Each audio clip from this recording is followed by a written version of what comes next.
राहुरीचे सुपुत्र व यशस्वी उद्योजक विजय सेठी यांच्या मॅक्स लिंक कंपनीने पुणे येथे अत्याधुनिक व हलक्या वजनाच्या विमानांचे उत्पादन सुरू केले आहे। ही कंपनी मायक्रोलाइट एअरक्राफ्टचे उत्पादन करत आहे। हे कमी खर्चिक, इंधन बचत करणारे आणि अल्प धावपट्टीवरून उड्डाण करू शकणारे विमान आहे। त्याचा उपयोग सीमावर्ती भागातील गस्त, आपत्तीग्रस्त भागात अन्न व औषधांचा पुरवठा, हवाई सर्वेक्षण, शेतीतील फवारणी तसेच प्रशिक्षणासाठी मोठ्या प्रमाणावर केला जाऊ शकतो। विजय सेठी यांनी सन 2018 मध्ये आफ्रिकेतील मायक्रो एव्हिएशन या नामांकित कंपनीसोबत तंत्रज्ञान हस्तांतरण आणि उत्पादनासाठी करार केला होता। मात्र त्यानंतर आलेल्या कोविड-19 महामारीमुळे जागतिक पातळीवरून उद्योग क्षेत्र ठप्प झाले आणि या प्रकल्पाला काही काळ विलंब सहन करावा लागला।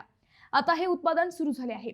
आवश्यक परवानग्या, तांत्रिक बाबी आणि पायाभूत सुविधा उभारणीच्या प्रक्रियेनंतर आता प्रत्यक्षात पुण्याजवळ विमान निर्मितीला सुरुवात झाली आहे। हे उत्पादन पूर्णतः मेक इन इंडिया संकल्पनेला चालना देणारे असून देशांतर्गत गरजांबरोबरच भविष्यात निर्यातीचीही मोठी संधी निर्माण होणार आहे। या प्रकल्पामुळे स्थानिक तरुणांना तांत्रिक रोजगाराच्या संधी उपलब्ध होणार असून भारताला मायक्रो लाईट विमान निर्मितीच्या क्षेत्रात स्वतंत्र ओळख मिळेल असा विश्वास सेठी यांनी व्यक्त केला।